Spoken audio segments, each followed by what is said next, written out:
Bonjour à toutes et à tous, de retour en cuisine avec Chouquette pour une nouvelle recette. Ça fait plus d'1 an maintenant, je commence à digérer la défaite du Sénégal contre la Côte d'Ivoire pendant la dernière CAN. On va aller en Côte d'Ivoire du coup, attiéké à loco, poisson braisé. C'est très simple, je vous montre comment je fais ma marinade de poisson, comment je prépare mon attiéké, comment je l'accompagne avec les bananes à loco, bananes plantain. Et la petite sauce moyo à côté, la sauce crue de tomates, oignons et citron.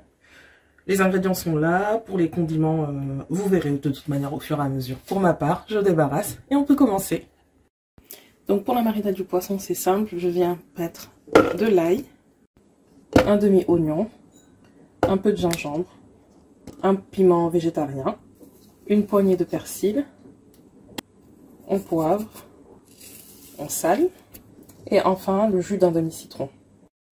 Et comme je fais mixer, je rajoute un petit filet d'huile d'olive ou d'huile neutre, juste pour faciliter le mixage. Ensuite, une fois qu'on a obtenu notre mixture, on vient s'occuper du poisson. Donc, il a été nettoyé au préalable. Je fais des incisions. Donc, il faut prendre un couteau qui est bien aiguisé. Des incisions, comme ça on pourra mettre la farce plus facilement.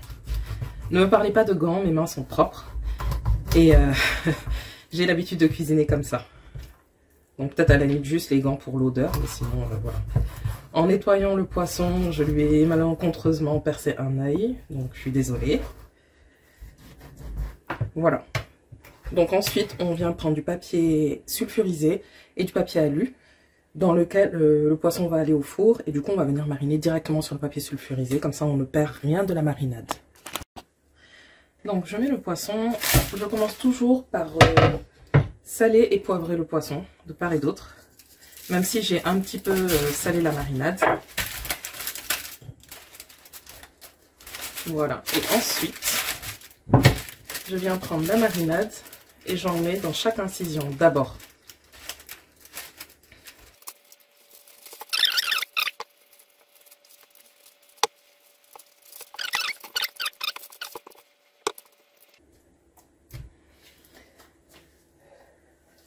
Ensuite, vous prenez juste un petit filet d'huile. Vous tapotez au-dessus pour que ce soit bien doré. Ensuite, il faut enfourner pendant une trentaine de minutes. Moi, ce que je vous conseille, c'est de laisser reposer le poisson comme ça. Idéalement, 2 heures de temps. Comme ça, la marinade pénètre bien. Si vous n'avez pas le temps et que vous voulez enfourner rapidement, bah, vous rajoutez juste un demi-citron. Ça permet à la marinade de beaucoup plus rentrer.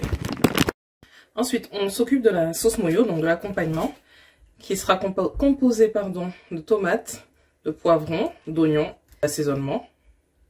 Ensuite, donc aux tomates et au piment végétarien qui ont été coupés, je rajoute un oignon haché finement.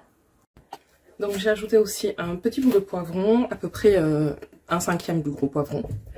On met un filet d'huile d'olive, n'importe quoi.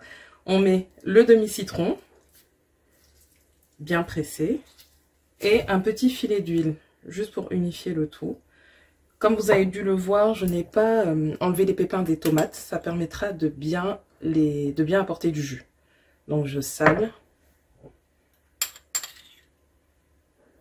je poivre, et ensuite on mélange tout et on goûte pour rectifier l'assaisonnement.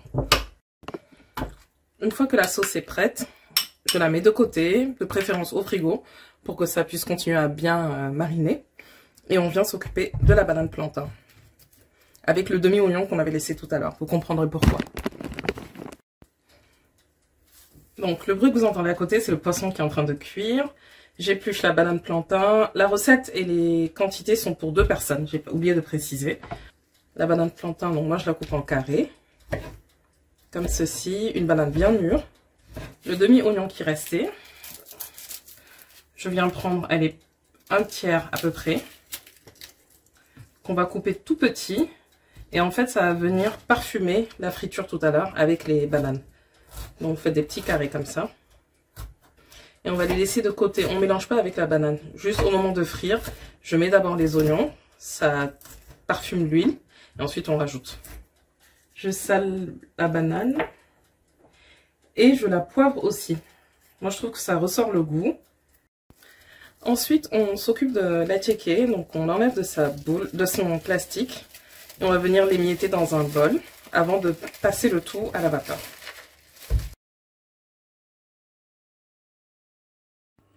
Donc on fait chauffer de l'huile pour les bananes plantains. Comme je vous disais, je commence par verser l'oignon qui va venir colorer et ensuite on rajoute la banane. Et donc quand elles sont bien dorées comme ça, on les retire du feu. Et ensuite pour servir, pas de secret, donc vous voyez le poisson est bien cuit. Mon attiéké a été cuit à la vapeur aussi. Et là je vous montre une idée de présentation pour une dégustation conviviale. Donc directement à deux dans le plat. Je mets hop, la banane. La petite sauce qu'on va venir caler si le poisson est coopératif, voilà. Et je n'oublie pas mon petit piment, la sénégalaise qui m'accompagne partout, des délices d'Adama.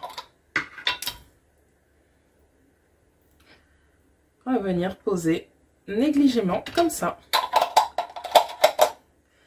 C'est prêt. Il ne vous reste plus qu'à déguster, invitez qui vous voulez et je vous dis à bientôt pour de nouvelles recettes.